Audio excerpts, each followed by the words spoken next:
What's going on, my fellow Kino Lords? So today's a very special day, and obviously you know which video this is because you looked at it and clicked on it, but I'm going to be finally unveiling the top 20 of what I consider to be the best films to come out in 2021. And I do apologize if one of your favorite films isn't on this list.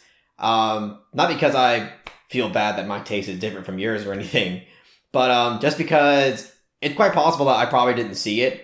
I watched as many as I possibly could, and there are some films that are technically considered to be 2021 films because they were released in festivals and in different countries, but I've decided that I'm not going to include any other films that didn't get an official wide release in America in 2021. And also there are some films that came out earlier this year that were a part of, I guess, 2021's Oscars, like The Father and Minari, that I'm not going to include on this list because in a way I do consider it to be a 2020 film. But if I did have The Father and Minari on this list, The Father would definitely be top 2, and Minari would more than likely be in the top 10, at the very least top 15. And also a quick shameless shill for my Patreon.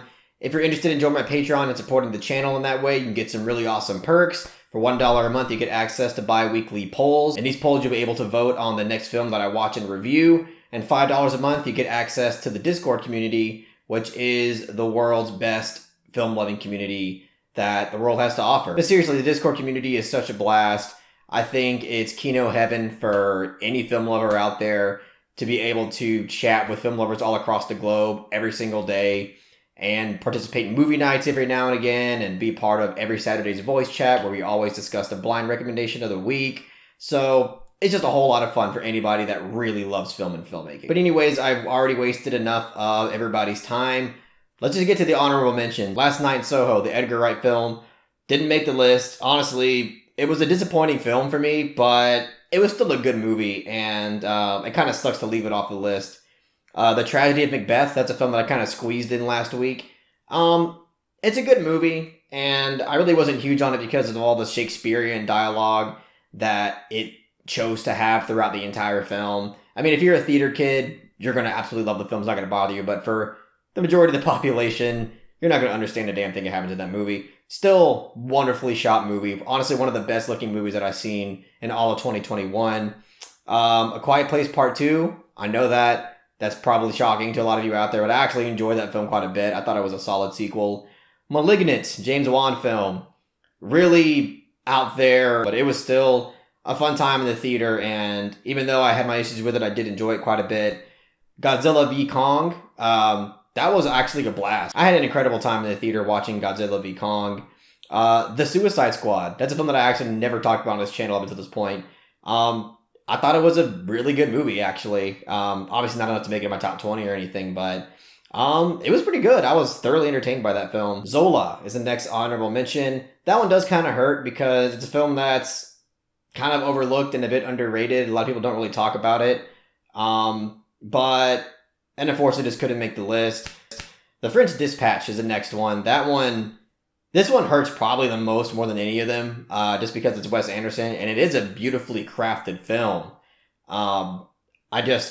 Compared to all the Wes Anderson films that I have seen, I've basically seen almost all of them, it just didn't resonate with me that much. I didn't keep my engagement as much as other Wes Anderson films. Still a very solid film, though. If you haven't seen it, I would still recommend it. Come On, Come On is another incredibly wholesome film that I did not put on the top 20. And Candyman. Candyman was actually a pleasant surprise. I did not think I was going to like that movie at all, and I came out almost loving it. Like, I actually I even bought it on Blu-ray. It was on sale at Target for $15, and I was like, why not? Let me buy it. But that's going to do it for the honorable mention, so without further ado, let's just dive into this top 20. At number 20, we have Lamb. So, Lamb was a film that I honestly didn't know how to feel going into it because the trailer conveyed its core concept, and I thought this could be either really dumb or really great. And I don't want to say it's really great, but I was impressed by this film in a lot of different ways. It's a beautiful looking film, and it's definitely not a film that's going to be for everybody. It's And I mean, in A24 fashion, it's a slow burn and it really tests your patience. But I personally liked what this film built up to in the conclusion. It definitely doubles down on its folklore aspect, and I thought it was an awesome experience in the theater. And not only is it creative, but it just looks stunning. This entire film is incredibly well shot, which is really no surprise because it's directed by a cinematographer. But yeah, Lamb's an awesome movie. If you haven't seen it, I obviously recommend it, and that's why it's number 20 on my list. So at number 19, we have The Hand of God.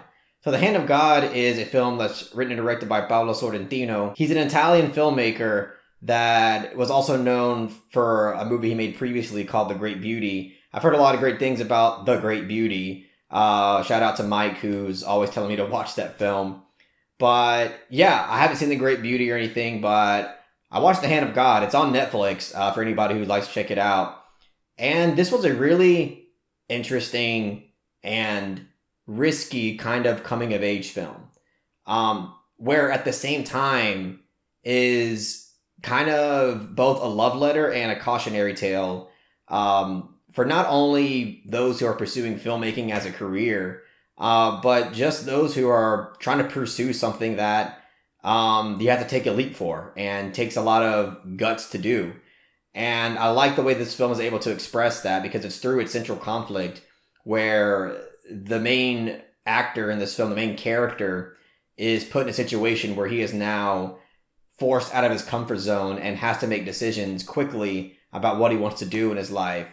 But even though that sounds like a premise that you've probably seen in a lot of other films, it's presented in a way that, again, a lot of people probably wouldn't be into, especially those who aren't comfortable with more artsy films and films that are comfortable with showing full frontal nudity. And I found it to be a touching and thought-provoking film that explored the kind of coming-of-age genre in a way that I really haven't seen before. So that's why it's number 19 on my list.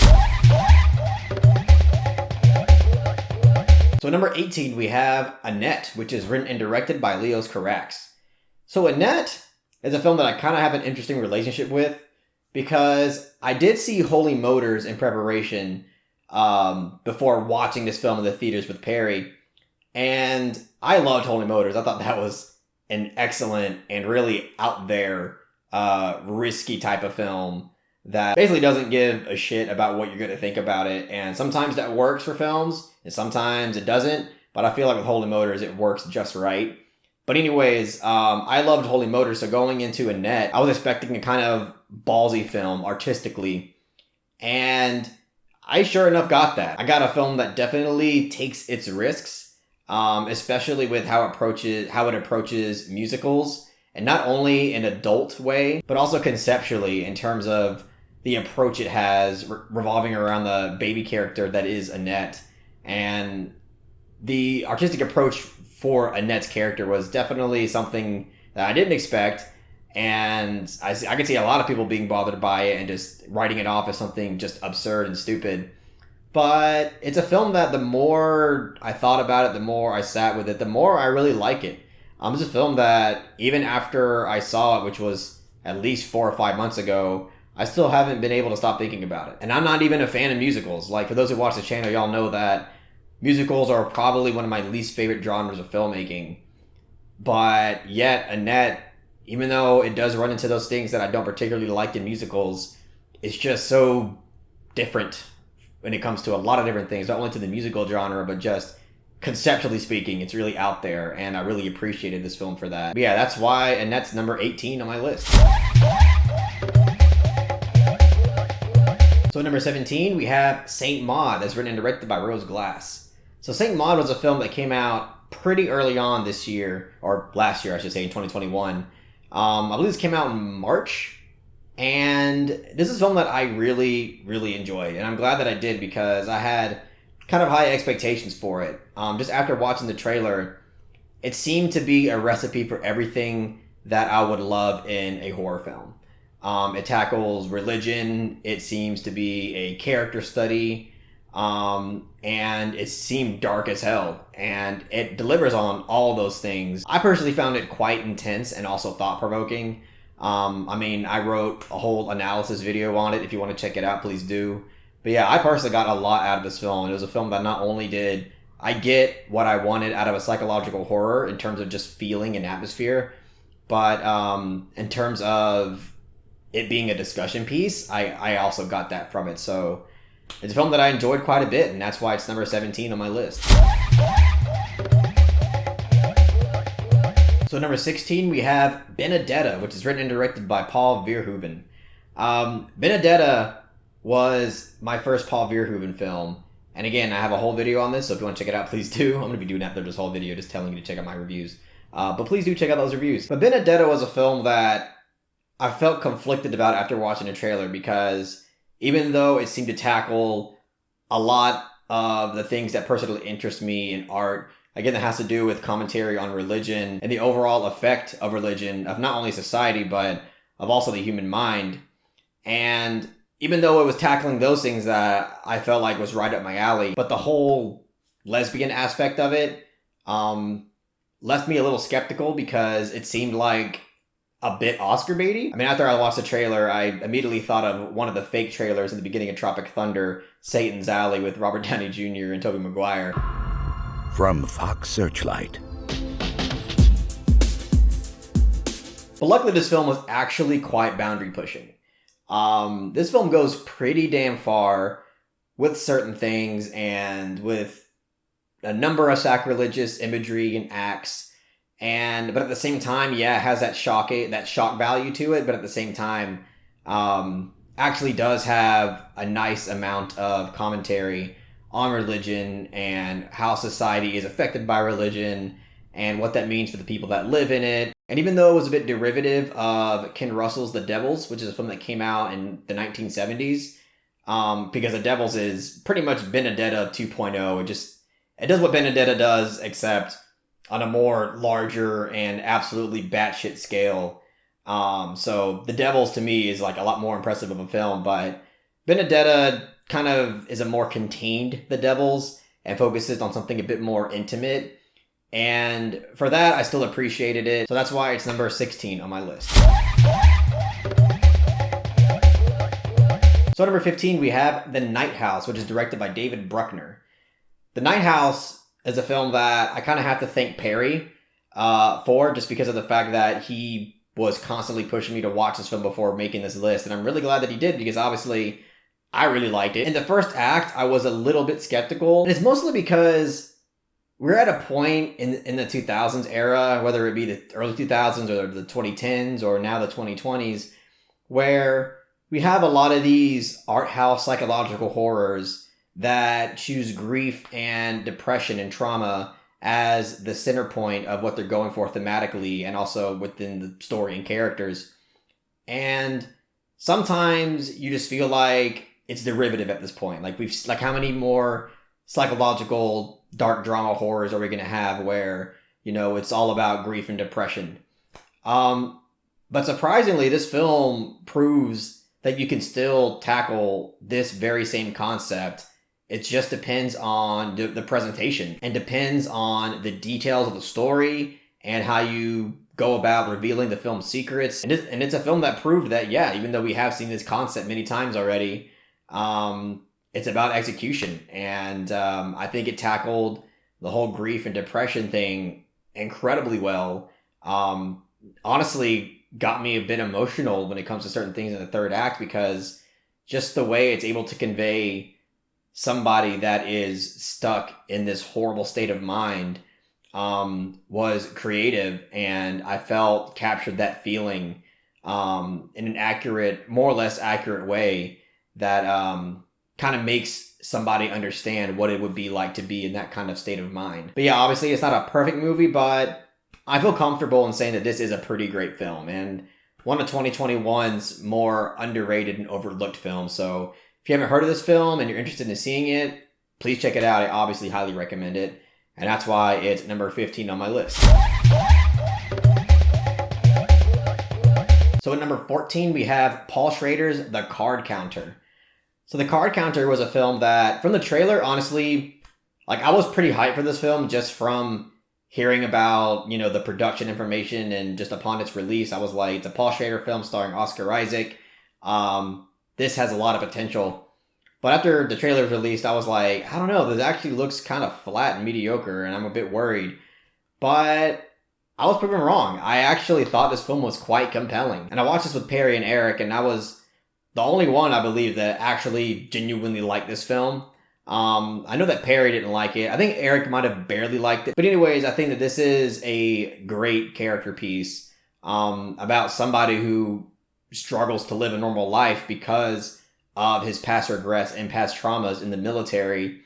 And I just think it does an excellent job at the way this film kind of cuts back to certain past events, especially through this nightmarish lens and some of his dream sequences. Willem Dafoe in the movie, also great performance. He's not in the film much, but when he's in it, he is dastardly as fuck. But yeah, if you've been sleeping on this film, I highly suggest checking it out. Can't promise that you'll like it as much as I did, but I do think that, for me personally, it was a pretty impressive film, so that's why it's number 14 on my list. So number 13, we have Guillermo del Toro's Nightmare Alley. So Nightmare Alley was a film that I truly was surprised how much I enjoyed it and how great I thought it was. This is a film that I consider to be Guillermo del Toro's best since Pan's Labyrinth. I know that's kind of a bold claim because you have The Shape of Water in there, and a lot of people really love The Shape of Water. I like The Shape of Water, but I'm not in love with it. I'm not in love with Nightmare Alley either, but I do like it a bit more than The Shape of Water. I think the thing that I like the most about this film is just how grounded it was compared to Del Toro's previous works. I was worried that this film was going to kind of reach really far and derail into fantasy territory, but it doesn't. This film keeps its feet on the ground, and it's through its groundedness that it's able to explore a lot of different themes that I personally find very interesting. Themes that have to do with the difference between true hope and false hope, and just the dangers of toying with people's emotions and past regrets, and also the dangers of arrogance and the obsession of your self-image, and just how far one will go to really maintain that image that they see so highly. And Richard Jenkins is incredible in this film. Probably one of my favorite side characters from any film that's come out this year. Great performance, great character. Unfortunately, he's not in it for that long, but he's in it for a pretty good amount of time in the third act of this film, and when he's in it, he absolutely kills it. And yeah, I was really surprised by this film. I think it's great. And if you've been sleeping on this film, please don't. Please go watch it. So number 12, we have The Last Duel. That's directed by Ridley Scott and actually written by Ben Affleck and Matt Damon. So The Last Duel is a film that I'm going to be honest, I completely slept on all throughout 2021. Well, not all throughout it, but since its release, I basically just didn't care to go watch it at all. But since almost everybody know except Perry still thinks this movie is mediocre as hell, but pretty much everyone else before watching the film had told me that this is actually a great movie and I should make it my mission to watch this film before crafting my 2021 list. And I'm really glad I did, because The Last Duel blew me away in a lot of different ways that I didn't expect. And the thing that really impressed me more than anything was not only the structure of this film that has to do with experiencing the similar story but through different perspectives. Because first you get Matt Damon's perspective of the events, then you get Adam Driver's perspective of the events, and then the third act of this film, the final act, you get Jodie Comer's perspective of the events. And I love the little details and the differences between all these perspectives as the film goes along. Because through each perspective, you start gaining a different image of the person. And for a big budget film, I mean, there's content here that is really risky. And I'm surprised that the producers allowed this to go as far as it did. But considering it's Ridley Scott, I guess, I mean, the guy's kind of considered a legend in the film industry in a way. But I mean, this film has scenes of explicit sexual assault. I mean, it's not like irreversible level of just shock, but still goes pretty far. And I like the way that scene, I guess I should say scenes, is approached in this film because, as I mentioned, there's like these little delicate details between each story and perspective that just means the world of difference. And in a really uncomfortable way, it gets you to think about the difference between playful rejection that's not really rejection and also straight up obvious rejection that leads to something that is clearly horrible and disgusting.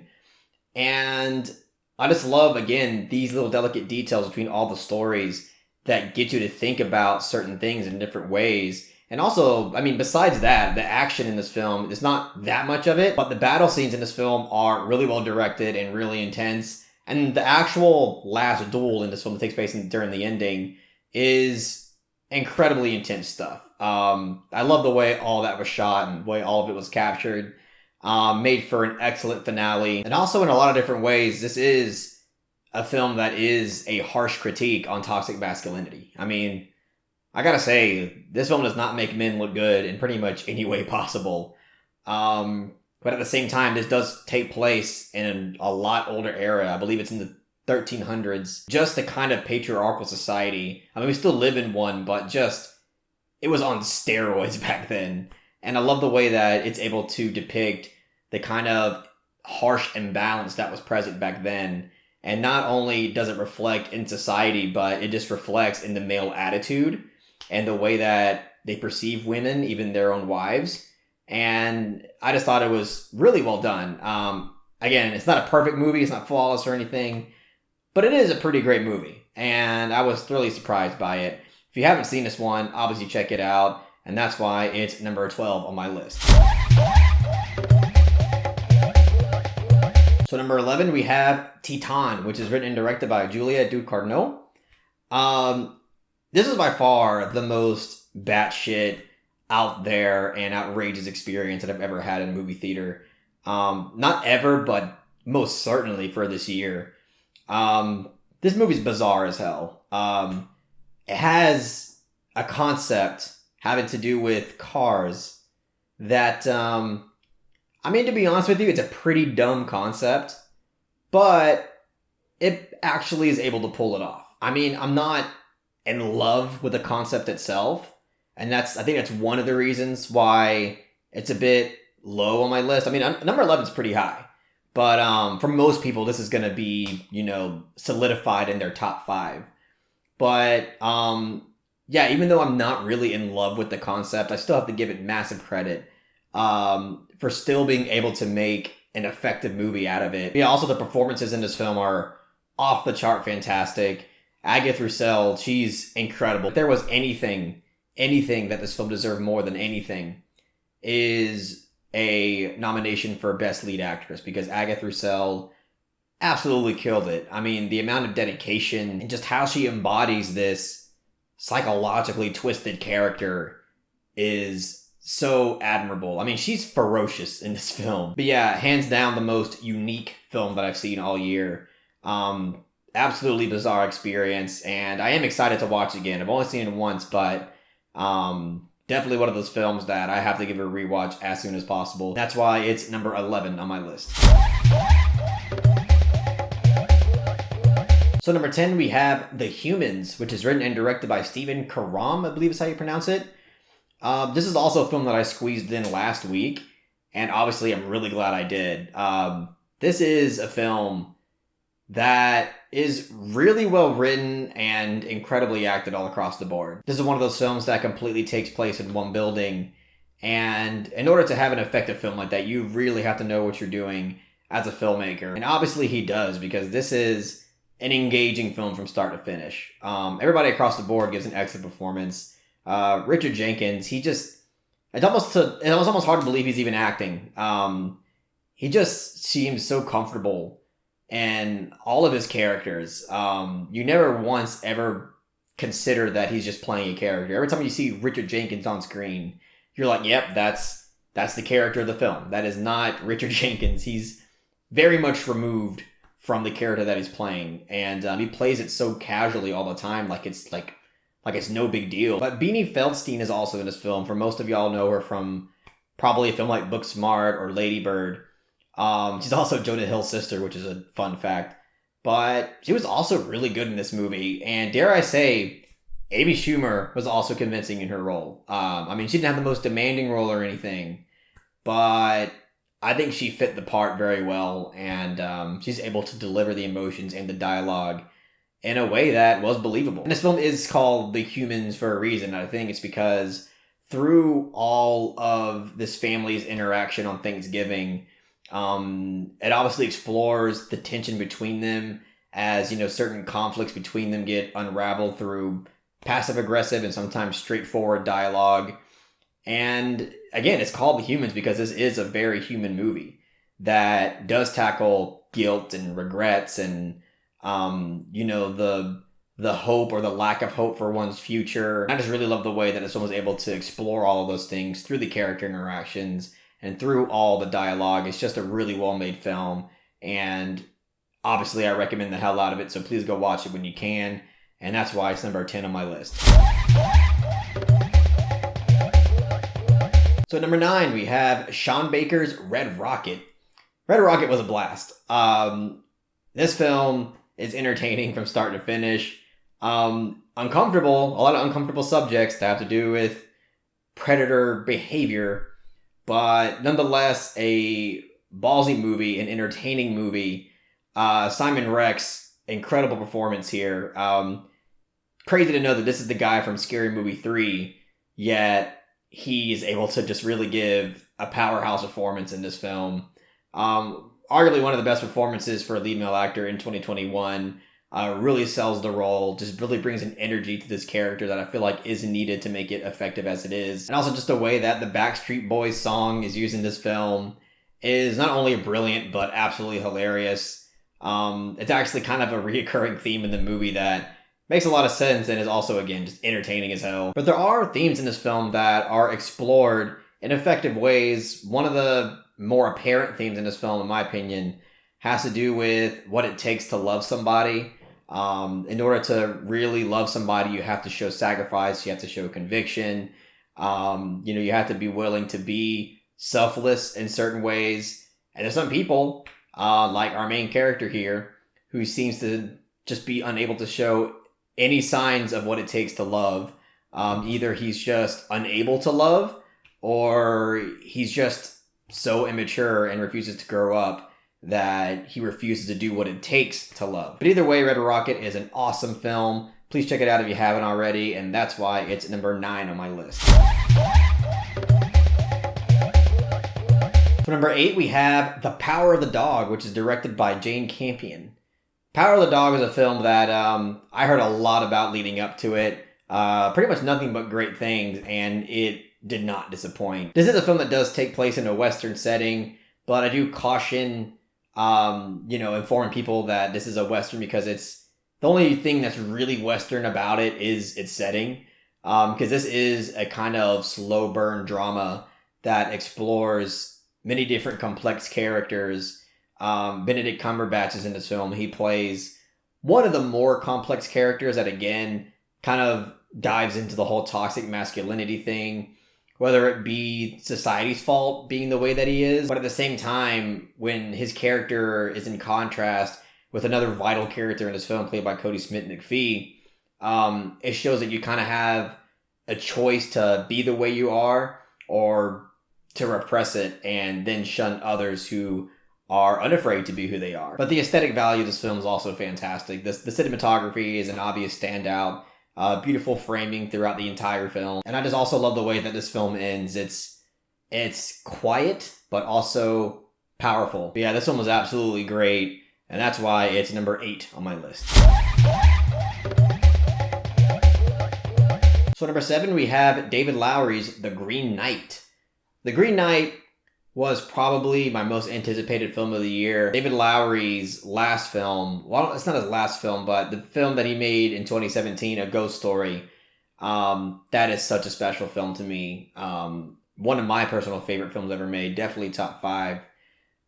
So I'm always looking forward to anything that this guy makes, and he really knocked it out of the park with The Green Knight. This was a cinematic experience from start to finish. It's a visual and technical marvel, and obviously that's where this film shines the most, is within its presentation. Not saying that the writing and the acting is weak. It's still very good, but it's definitely the direction and the visual style to this film that just kind of had me at awe. And I absolutely love the ending to this film as well. The ending rocked my world. Just incredible stuff, just clever filmmaking. So integral to the film's character, really explores it on a level that I was really satisfied with. So yeah, I really love The Green Knight, obviously. I bought that film the very first day it released on Blu-ray, and that's why it's number 7 on my list. So number 6, we have Shiva Baby, that's written and directed by Emma Seligman. Shiva Baby was a film, I gotta give a shout out to Eric. He saw before anybody that I know and was always pushing me to watch it. And it is a wonderful film. This is a film that is absolutely hilarious from start to finish. It's a laugh riot in my opinion, but it's also incredibly anxiety inducing. It's also the most Jewish film I've seen all of 2021. Jewish! A few years ago we had Uncut Gems, which was a film that was guaranteed to give you a panic attack. And then now we have another Jewish film, Shiva Baby, that is also guaranteed to give you a panic attack. But this was such a riveting film. I mean, every second there's some sort of awkward and uncomfortable and tension-filled character interaction with somebody else. And everywhere you turn, there's a sense of judgment. There's somebody thinking they know more than you to give you better advice. It's just like this awful clusterfuck of panic and anxiety that just does not go away until the end of the film. Also, excellent performance from Rachel Sennott, the lead actress in this film. Really gives it her all, and I'm really excited to see that she's going to be pairing up with the director of Shiva Baby again, and they're going to make another film. I don't know what it's about. I don't know anything about it, but I'm immediately on board because Shiva Baby is one wild ride, and I enjoyed every minute of it, and that's why it's number 6 on my list. Jewish! At number 5, we have Paul Thomas Anderson's Licorice Pizza. This was also like at the very least, my top 3 most anticipated films of 2021. Obviously because it's from Paul Thomas Anderson, who is more than likely my favorite contemporary filmmaker working today. And for me, this film did not disappoint at all. It's actually quite hilarious. This is probably Paul Thomas Anderson's funniest film, in my opinion, besides maybe Boogie Nights. But really effective filmmaking. I mean, the character writing, Alana Hayim knocks it out of the park. Cooper Hoffman really did great in his role. And just the way that this film is able to build so much character and able to explore the dynamic between these two main characters through a film that doesn't really have an A to B plot, which is one of the criticisms I have heard quite often of this film. But I love that this film just kind of presents to you these characters going through a lot of different situations. It just builds something between the characters that is quite compelling. Bradley Cooper in this film is also amazing. He's not in it much. He's only in there for one little segment, but he kills it. He is hilarious. I feel like Bradley Cooper is just always better just doing comedic roles. Not that he's a bad actor or anything, but he's always impressed me more when he's embodying a more comedic role. Yeah, Licorice Pizza, fantastic piece of filmmaking. I've actually written out a video essay for it, so hopefully this upcoming week I can get that video out to you guys. Either way, I love this film, and that's why it's number 5 on my list. So number 4, we have Spencer, which is a film that's directed by Pablo Larraín. I'm going to be honest, I initially didn't have any interest to watch Spencer. It just seemed like shameless biopic Oscar bait, and I just didn't want any part of it. But I got to give props to Jen, because Jen was really interested in it. She knew a lot about Princess Diana and was always very intrigued by her as a person and her story. And she was really interested in it, so that was like my push to go watch this film. And I was blown away. I mean, this film is directed so incredibly well. It's psychological in its approach. And with Johnny Greenwood's score just added to the mix, it does make this an intense, psychological, and also unique experience. I love that this film is able to portray Princess Diana, who is essentially a normal human being that doesn't want any part of the culture and expectations that come with being part of the royal family. She's just stripped of all of her autonomy, and she's forced to be a person that everybody else wants her to be all the time. And it just shows you that through the pressures of the media and also through the forced royal culture, which, by the way, has a gender imbalance. Clearly, like in any moment of history or any power structure, there's always an imbalance between gender roles. And it just shows you brilliantly the level of psychological torment that all of these environmental pressures that are around her, around any human being, period, can do to the human mind. I mean, I'm sure a lot of celebrities in general who, rose to stardom, Britney Spears, for example, their minds can just be constantly destroyed by all these unfortunate outside pressures that's completely unfair to their mental health. But I do love the fact that this film chose to center around the royal family. I think that it does take some level of guts. And Kristen Stewart in this movie, I can't believe it took me this long to talk about it, but normally I would say that she's just an average actress, but wow, like she embodies this role to the 9,000th degree. She's very convincing throughout this entire film, because basically throughout this entire film, she has just so much repressed and pent up tension and emotion in her. And the entire film, she's just really just trying to keep it together because it takes place during a stretch of events that she really wants no part of. And it's just like, you can tell from start to finish, she's just breaking down on the inside. But yeah, excellent film. I've already talked too much about it. I have a whole review on it with Perry and Eric. But this was an experience, and I'm really glad that I saw it. I hope it gets some Oscar love. But if you've been sleeping on this film, please stop doing that and go watch it as soon as you can. And that's why it's number 4 on my list. So number 3, we have Mass. That's written and directed by Fran Kranz, I believe is how you pronounce it. Probably not, but there it was. Mass was a film that just emotionally devastated me. This is by far the most emotionally heavy watch of 2021. But what I love so much about this film is that it explores its subject in such a mature and subtle way. This is a film that, in terms of its concept, you basically have 2 sets of parents that are choosing to kind of have a form of therapy and speak to each other about a tragic mass shooting event. One set of parents are the parents of one of the victims of the mass shooting, and the other set of parents are the parents of the actual mass shooter. And it sets up such an interesting and thought-provoking dynamic that is just an emotional train wreck or roller coaster. This is a film that you could tell was handled with such delicacy. And what really blew my mind about the filmmaker as well, which shout out to Cynic because he's the one that revealed this information to me. Fran Kranz is the stoner character from The Cabin in the Woods. And it's just like insane to see that this guy was obviously paying very close attention to all the films that he's been working in and studying very closely to what makes filmmaking effective.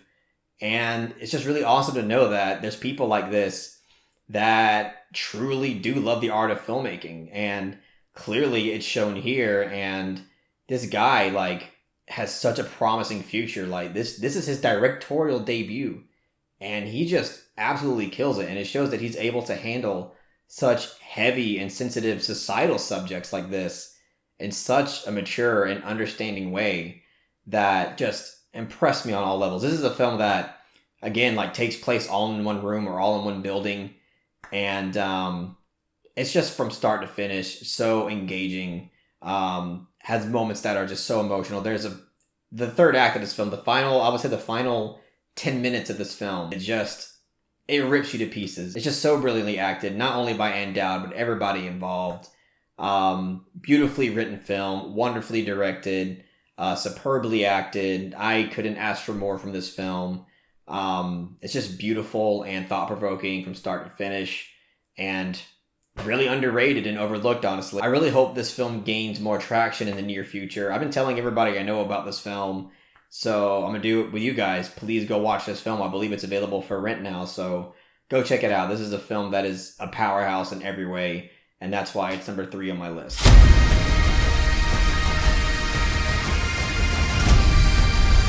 So number 2, we have Dune, which is written and directed by Denis Villeneuve. I mean, what can I say? What can I say? Yeah, I'm a Villeneuve simp, I guess, but this is a film that, you know what, I'm going to say, this was my most anticipated film of 2021.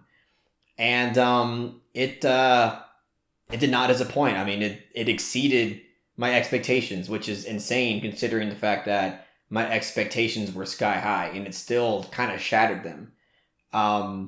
This is a film that I just found to be such an experience, unlike anything that I've had in the theater, and God knows how long. Villeneuve is the reason why I always say Paul Thomas Anderson is arguably my favorite contemporary filmmaker, because Villeneuve really gives him a run for his money. And Villeneuve is truly someone special because here's a guy that can craft these huge budget, large scope blockbusters and craft them and approach them in such a unique and subdued way that's so engaging and so unlike any other blockbusters that you'll watch. There's so much artistry to it that it's so admirable, and I appreciate it so much. It's so engaging. I am so excited for part 2. I actually personally love the ending. I know that a lot of people didn't like it because it ends abruptly, but I mean, I knew this was a part 1. And even for an ending that was abrupt, it still was incredibly effective and gets you so much more excited for the next film. So, but yeah, that's why Dune is my number 2 on this list. All right, guys, it's time for number 1. For everybody who paid very close attention to all the films that I watched this year, through deductive reasoning, you guys probably know what it is, but here it is. My number 1 of 2021 is